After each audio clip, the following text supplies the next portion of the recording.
de la pobreza, hablamos de lo estético, hablamos de lo bonito y de lo feo, de lo guapo y lo que no nos gusta, de lo que es elegante y lo que es un desastre, de lo que es bello y lo que es horrible. Cuando analizamos el aspecto político, hablamos del servicio y del abuso, de la solidaridad y de lo que no es solidaridad, de la justicia y la injusticia, del compromiso y el no hacer nada, del dictador y de la democracia. Cuando hablamos de la moral, hablamos de lo bueno y de lo malo. Hablamos del leal y del traidor, del fiel y del infiel, de la verdad y la falsedad, del obrar rectamente o del pecar.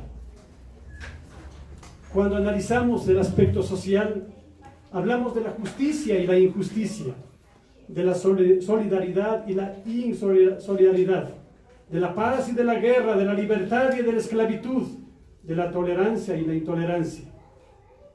Cuando hablamos de lo que es útil, analizamos siempre la abundancia y la escasez, lo mucho y lo poco, lo que cuando uno es capaz o cuando uno es incapaz, lo necesario o lo innecesario, lo interesante o lo aburrido, lo sencillo o lo complicado. Cuando analizamos el aspecto espiritual,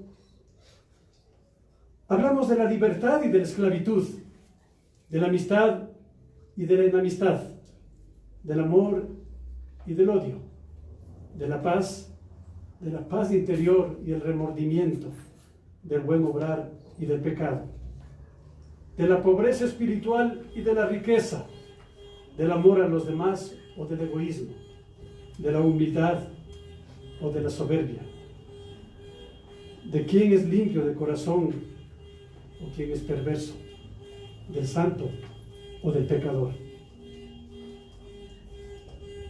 Cuando analizamos los aspectos vitales, hablamos de la salud y de la enfermedad, de la alegría y la tristeza, del gozo y el sufrimiento, de la vida y de la muerte.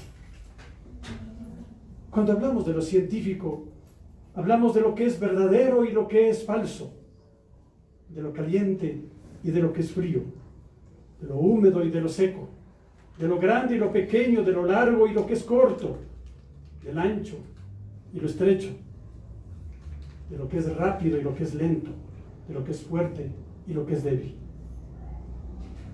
Cuando hablamos de los aspectos religiosos, hablamos de lo sagrado y de lo profano,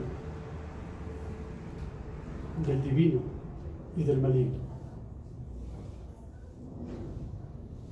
Nosotros, sin embargo, cuando analizamos estos valores y muchos más que podemos definir en los aspectos de la vida, calificamos lo que nos es conveniente bajo estos puntos de vista. Siempre hay como algo negro y algo blanco, lo que nos conviene y lo que no nos conviene, y tratamos en lo posible por optar lo que nos conviene. Pero lo que optamos en nuestra vida no siempre está determinado por un buen criterio, por un sano criterio, sino que a veces por lo que nos dicen los demás, por el consejo, por lo que hacen el resto, porque la sociedad y el mundo nos va arrastrando en cierto sentido, y nosotros, sin saberlo o conscientemente, nos dejamos llevar por la corriente del mundo. Y a pesar de que nuestra vida es una vida que más o menos está centrándose en Dios, no tenemos una conciencia muy clara de lo que Dios quiere para nuestra vida y no optamos por lo verdadero. Cuando somos niños, pensamos que cuando vamos a ser grandes vamos a hacer lo que querramos, pero sin embargo no es así. Cuando llegamos a ser adultos, los papás nos piden nietos, los amigos, cuando hayamos estudiado, nos dicen que no tenemos que depender laboralmente de nadie, sino que tenemos que tener nuestra propia empresa para no tener patronos. Y así en cada una de las situaciones vamos viendo que en el mundo no es que obramos y actuamos con libertad absoluta, porque unos y otros nos van imponiendo las condiciones en las que se hace nuestra vida, consciente o inconscientemente.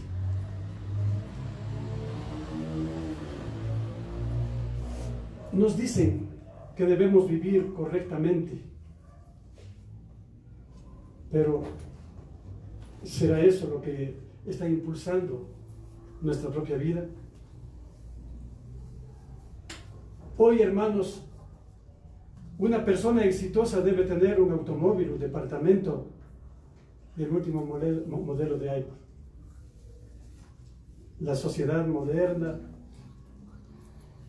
dicen los psicólogos, se mueve activamente a través de una vida de placer. Y creemos que eso nos trae felicidad. Y nos esforzamos y luchamos nuestra vida por alcanzar todo esto.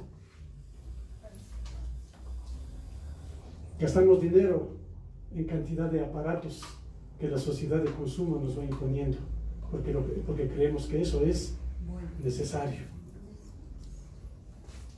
Compramos perfumes mágicos para creer que los demás nos van a aceptar mejor.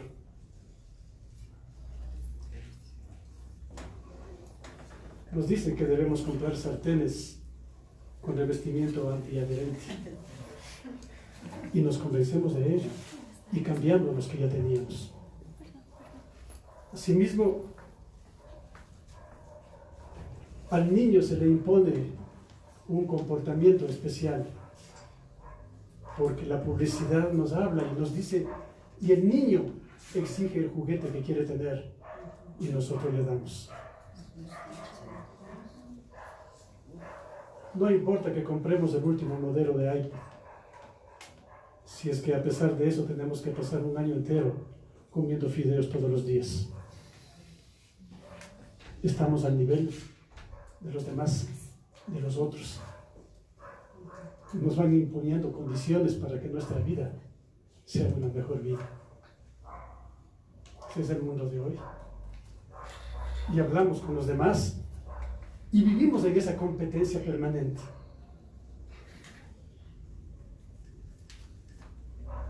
Los psicólogos dicen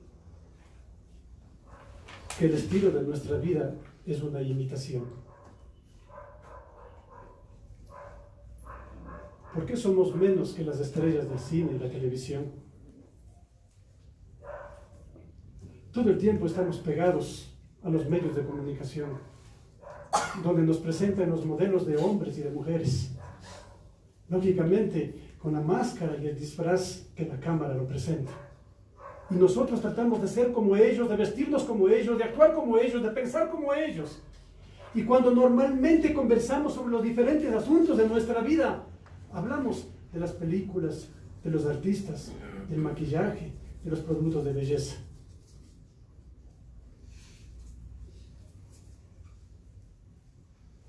Lo que sale en las revistas, en la televisión, en los medios sociales, va marcando el modelo de hombre o de mujer que lastimosamente nosotros somos. Es decir, el hombre va despersonalizándose.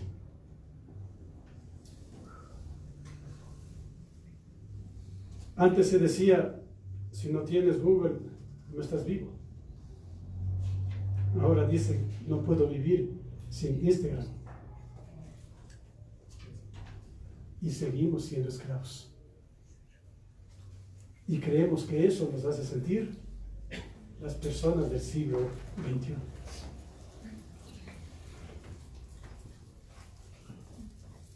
Aquí todo es simple. Cuantas más fotos bonitas tengas en las redes sociales, más y mejor éxito tiene tu vida.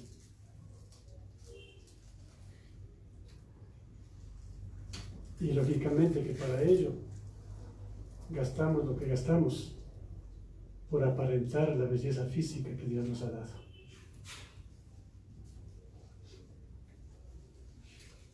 En el tiempo de hoy es difícil, es vergonzoso, diríamos más, el ser mecánico o ser costurero. ¿Por qué? Porque lo que va marcando, especialmente para los jóvenes en el tiempo de hoy, es lo que aparentemente la educación del tiempo nos dice. Si tú no tienes una educación superior, no eres nada. Y es por eso que tenemos que buscar maestrías. Y solamente el hombre que tiene un diploma es el que es aceptado en diferentes sitios, aparentemente como un excelente especialista. A él se le abren las puertas, mientras que las personas que han trabajado van envejeciendo sin encontrar cabida en el mundo de hoy.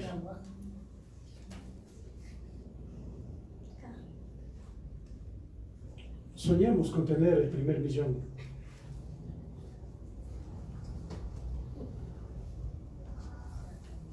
No siempre la preparación que hemos tenido nos ayuda a alcanzar lo que aparentemente debe ser retribución para la preparación mía.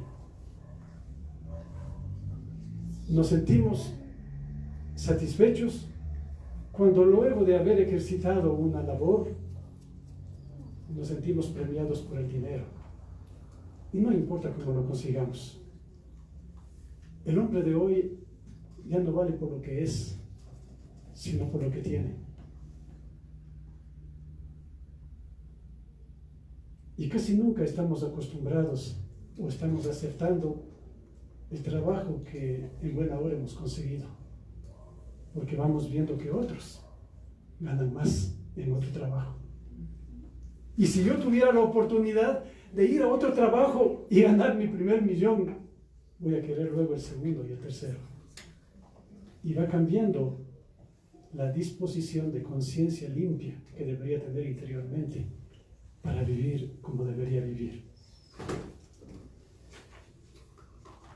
2 horas ante el espejo y el maquillaje me hacen feliz.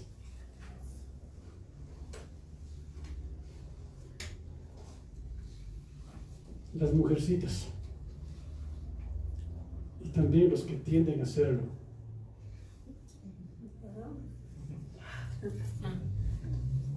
gastan mucho dinero en ir cambiando el maquillaje de moda. ¿Por qué? Porque la publicidad nos va presentando los estereotipos de modelos que son y que consumen aparentemente tal o tal otro tipo de maquillaje. Y no estamos entre el espejo y la pared, sino entre el espejo y el maquillaje. Porque tenemos que presentarnos ante el mundo como supuestamente vamos a ser atractivos para que nos acepten, sabiendo que la aceptación es temporal y no permanente, porque la belleza natural del hombre se va perdiendo y porque nos vamos acostumbrando a mirar a la otra persona de una manera distinta de lo que es.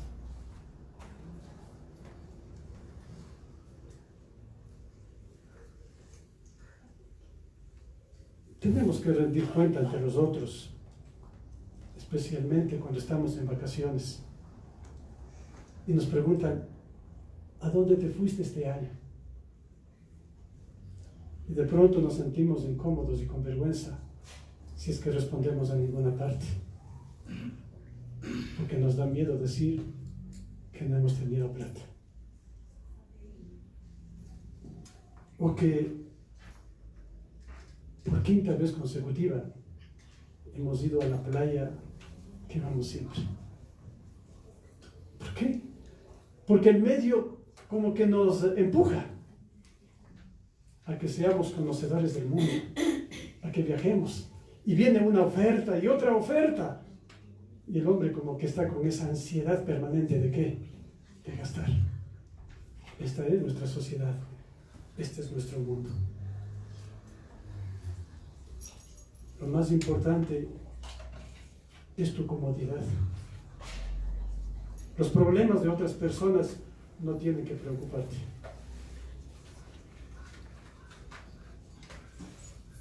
Estamos pendientes permanentemente de nosotros y de los nuestros. Es decir, el mundo se ha encerrado alrededor de lo que estamos viviendo, pero no hacia afuera.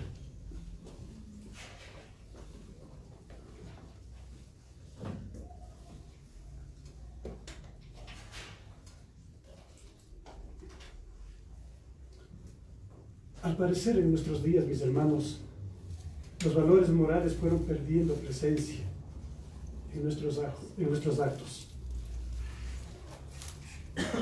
poniéndolos en el último lugar. No vemos lo que vale o lo que no vale, lo que debe ser y lo que no, sino que lo que aparentemente nos conviene o no nos conviene.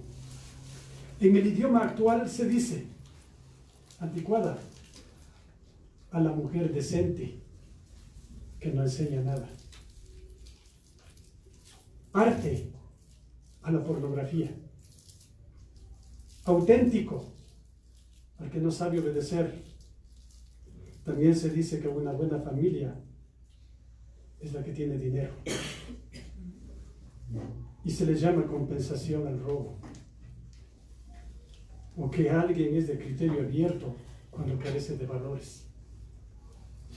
En el idioma actual se dice que es culto el que lee todo lo que cae en sus manos. Se le dice detalle al amante.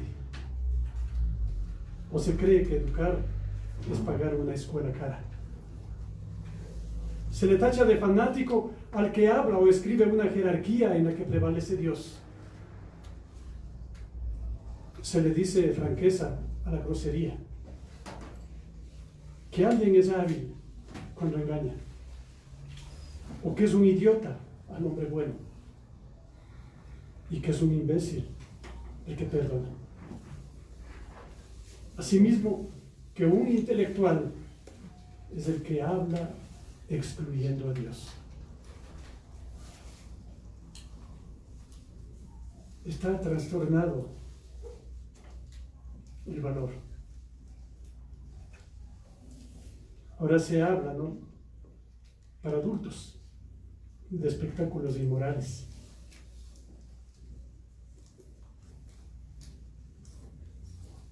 De vestirse con personalidad a la comodidad vestida en boutiques. Prudencia a la cobardía. Rehacer su vida al adulterio. Finalmente, se dice que sabe vivir quien malgasta el dinero en todo tipo de lugares. Se le llama sabrosa conversación a difamar, y que es una víctima la mujer que está dedicada a los quehaceres domésticos. Este es nuestro mundo. Pudiéramos pintarle de muchas formas más por donde nosotros caminamos. Y a veces, sin quererlo, estamos como sumergidos en esta corriente que nos arrastra para ser los mediocres cristianos. Tenemos conciencia, que no tenemos conciencia de lo que está dentro del plan y de la voluntad de Dios. Él es el único que nos puede dar libertad y que nos puede sacar de la esclavitud. El que nos puede hacer auténticos, únicos, hermosos, grandes, santos. Valor es un bien objetivo al que debe orientarse todo ser humano. Y virtud es el hábito de poner en práctica un valor. Y por eso es que cuando hablamos de que en cristiano, nosotros hablamos de alcanzar las virtudes. Cuando hablamos del cristiano, mis hermanos, tenemos que hablar de la bondad, de la fortaleza, el respeto, la honestidad, la honradez, la sencillez, la generosidad, la lealtad, la solidaridad, la responsabilidad, la perseverancia, la autenticidad, la tolerancia, la prudencia, la laboriosidad, la humildad, la justicia. El Evangelio recomienda una serie de valores y orientaciones morales para que los seguidores de Jesús sean más felices. Son los mismos valores que vivió Él a lo largo de toda su vida y que los cristianos deben vivir para imitar a su Maestro en todo. El Papa Juan Pablo II decía que tenemos que construir la civilización del amor, que es lo mismo que decir construir el reino de Dios. ¿Lo hacemos? Cada uno estamos metidos en nuestra propia realidad y en nuestro propio mundo o en el mundo de los otros, que nos impide ser verdaderamente los imitadores del Maestro, el Maestro de la auténtica vida, de la libertad. Definitivamente el primer valor es la conversión. La conversión consiste en el arrepentimiento de todos los pecados y el cambio de la vida. Si no se da esta dualidad, no hay arrepentimiento. Y por eso no hay conversión. Y por eso es que siempre decimos que la conversión debe ser una experiencia de todos los días. Porque todos los días yo estoy invitado a encontrarme con el Maestro, para que cuando yo me mire en Él sepa cómo debo vivir. Arrepentirme de estar lejos de Él, de haberle traicionado, de haberle engañado, de no haber sido un hombre libre, de haber vivido esclavo del pecado permanentemente, de haber sido esclavo de una sociedad corrupta. Solamente así puede darse el paso segundo de la conversión, que es el cambiar nuestra vida para ser como la de Él. Jesús decía en Marcos 1:14, convertíos y creed en el Evangelio. Jesús no se refiere solamente a no cometer actos malos, sino a cambiar las actitudes de vida y la escala de valores. Eso quiere decir que, por ejemplo, si uno es perezoso, debe intentar corregir esa actitud y valorar más el trabajo o el estudio y utilizar bien el tiempo. Si alguien es egoísta, debe cambiar esa actitud y amar y respetar a los demás. Si uno es avaro, debe cambiar esa actitud y en vez de preocuparse tanto de su riqueza, preocuparse de la dignidad de su prójimo. Si uno es irascible, es decir, que se enfada siempre y sin razón, debe cambiar esa actitud para ser más amable y respetuoso. Si uno es lujurioso y solo piensa en el sexo, debe cambiar su actitud y valorar a los demás, no como objetos de placer, sino como personas que tienen una dignidad y a las que hay que respetar. Este cambio de actitud y de vida es lo que Jesús quiere para sus discípulos. Una vez que el cristiano se convierte, debe vivir otros valores que propone Jesús. Vamos a ver algunos de ellos. El amor a Dios y el amor al prójimo. Con esta frase Jesús resumió todos los mandamientos. En Juan 13, versículos 34 y 35, dice: os doy un mandamiento nuevo, que os améis los unos a los otros, como yo os he amado. Y evidentemente, mis hermanos, no se puede amar a Dios si no se ama al prójimo. Y esto tiene que ser no en la teoría, sino en la vida diaria, en la práctica.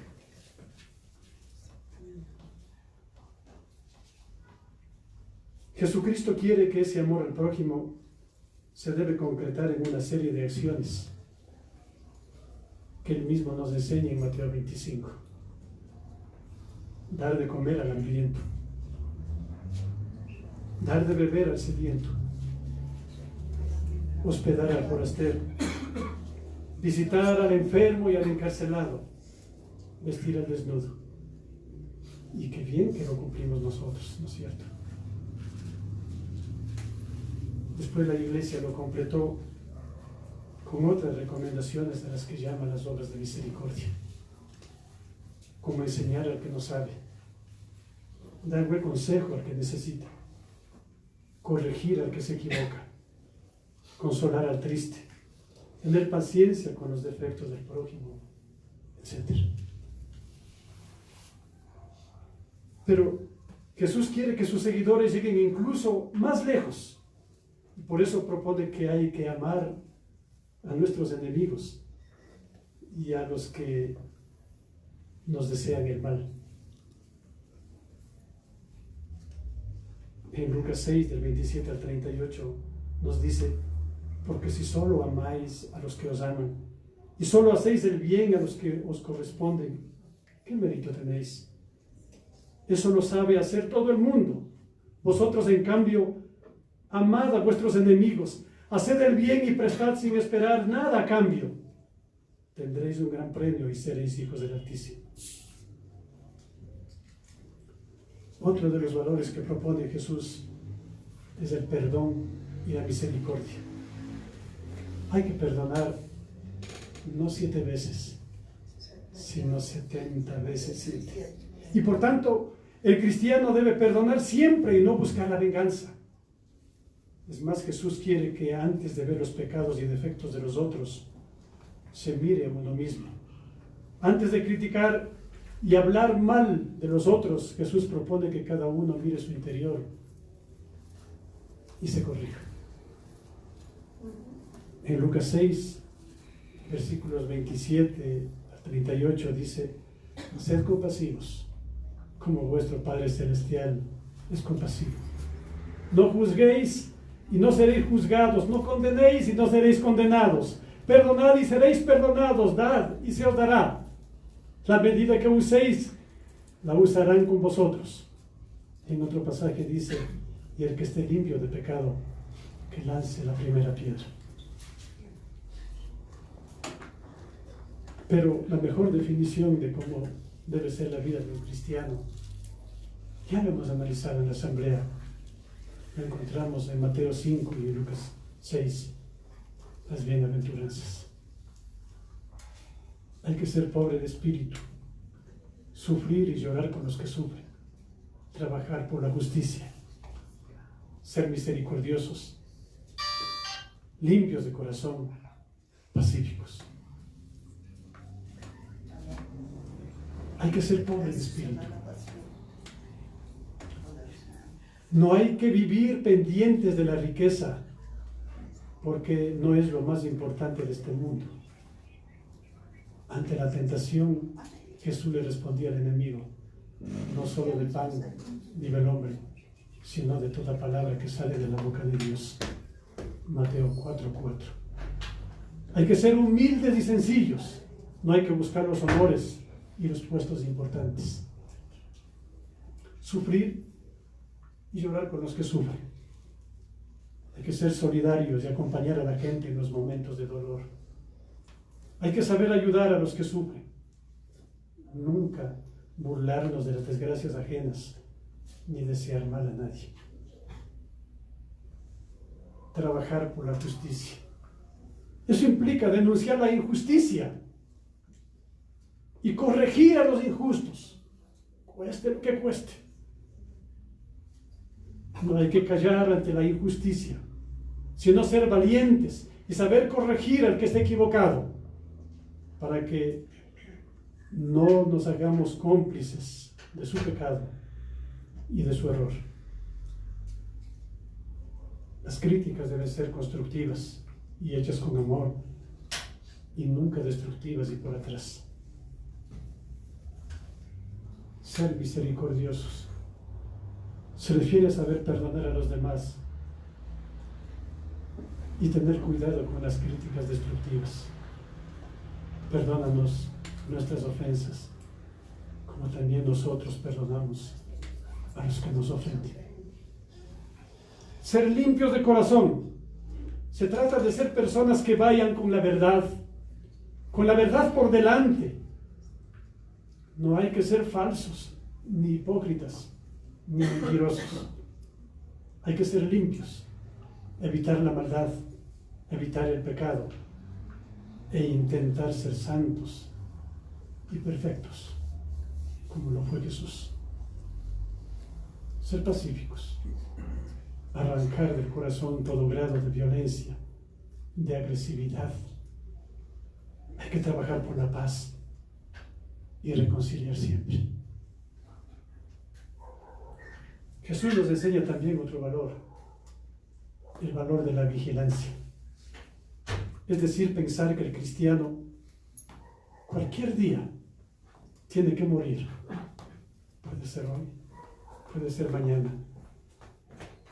Y dejará este mundo, y en ese momento se le preguntará sobre lo que ha hecho en esta vida. No solo debemos presentarnos ante Él con las manos limpias y vacías, sino llenas. Por eso Él quiere que estemos preparados para cuando Él nos llame a su presencia. Porque ese día vamos a pasar por el último examen, porque seremos examinados en el amor.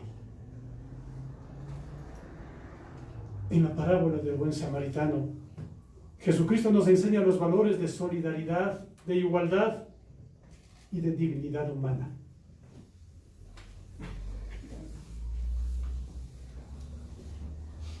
Decíamos que las virtudes deben ser las actitudes fundamentales en la vida de un cristiano.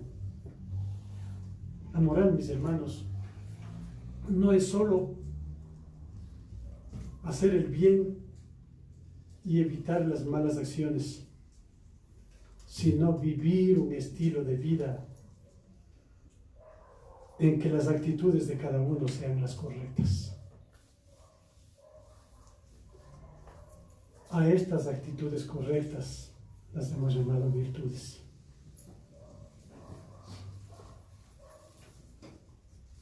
Es decir, perfecciones habituales en nuestra vida que nos ayudan a llevar una vida moralmente buena.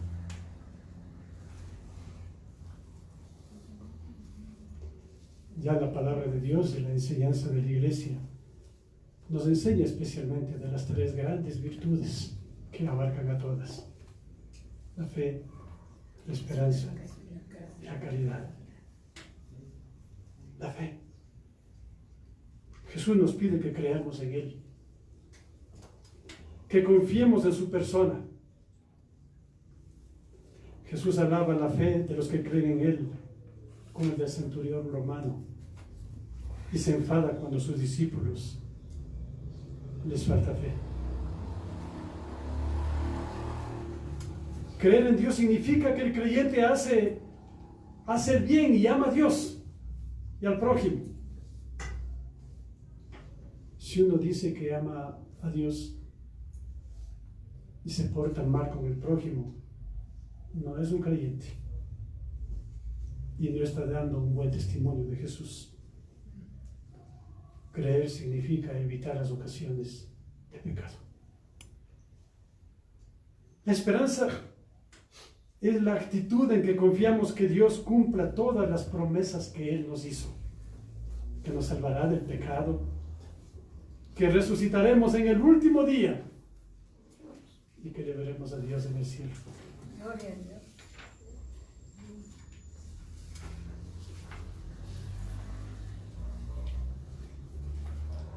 amor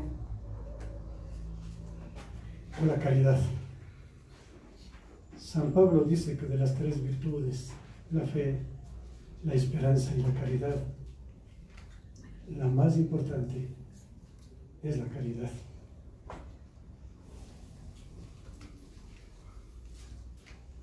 Hay otras virtudes que son importantes y que nos ayudan a ser buenos. La justicia, la misericordia, la fidelidad, la prudencia, la templanza, la fortaleza. ¿Las practicamos? ¿Somos los seguidores del maestro de la vida? ¿O estamos pintados con la misma careta de los hombres que en esta sociedad de pecado nos imponen un estilo de vida? Como dijo Jesús, estamos en el mundo, pero no somos del mundo. Es hora ya de que volvamos a ser como nos dice: sal de la tierra. Es hora de que nos aferramos completamente a la pequeña barca de Pedro y que ella nos sirva como refugio seguro. Tenemos que subirnos, y especialmente hacer subir a los que nadan sin esperanza, a los que de pronto estamos viviendo una vida de tibieza y de conformismo tal que seguimos el rumbo y el ritmo de esta sociedad de consumo que nos esclaviza, que nos desfigura, que nos cambia el rostro. En la barca de Pedro, Jesús es el piloto y Él es el que guía a los hombres y a las naciones. Pero para ello, mis hermanos, es necesario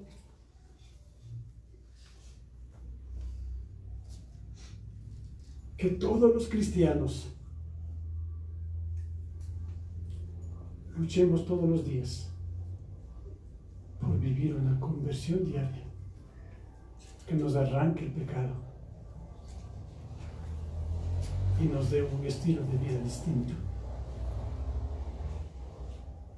Y para ello es necesario marcar nuestra vida con el apostolado y la misión en donde cada uno de nosotros vivimos, en nuestra familia, en nuestro barrio, en nuestro lugar de trabajo, para que al mirar nuestra vida los demás alaben a Dios, porque es digno de imitarle.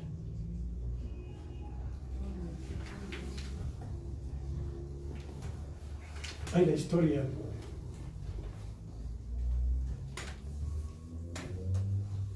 cierta vez un rey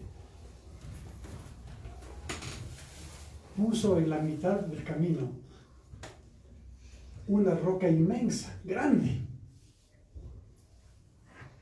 Y la historia cuenta que venía mucha gente, caminaba mucha gente. Y unos trataban de evitarla, iban por un lado. Otros intentaron mover la piedra y hasta poniendo palancas. Y no fue posible. Hasta que al final, entre un grupo se unieron y empujando la piedra la retiraron. Fue el trabajo de un grupo. Y cuando retiraron la piedra, encontraron en la parte de abajo una bolsa con monedas de oro que había dejado el rey para quien lo retirara. Que nuestra vida, mis hermanos, juntos, como comunidad, haga posible que la vida de cada uno sea una vida útil, especial, grande. Cada uno tiene que poner su parte para cambiar. Necesitamos cambiar este mundo de pecado, esta sociedad corrompida que la maneja el diablo. Se dice que en el bosque comenzó un incendio. Y los animalitos, viendo las llamas que estaban consumiendo el bosque, trataron cada uno de correr lo más rápido que pudieron y lograron pasar al otro lado del río para librarse de las llamas. Y de pronto ellos vieron un pequeño picaflor que hacía algo especial. Un picaflor, pequeñito, chiquito. Iba hacia el río, cogía en su pico un poquitito de agua y volaba al otro lado donde estaba el incendio y lo botaba. Al ver a los demás animales se burlaron y se reían. ¡Tonto! ¿Qué estás haciendo? Él regresó a verles y les dijo: yo hago mi parte. Y eso fue suficiente para que los demás, cada uno, empezaran a recoger algo de agua y pasar al otro lado del río y apagar el incendio. Que no nos consuma el pecado, que no nos consume el consumismo, que no nos consuma los antivalores para ser mediocres imitadores de Cristo, que no merecemos ir al reino de los cielos. Amén. Amén.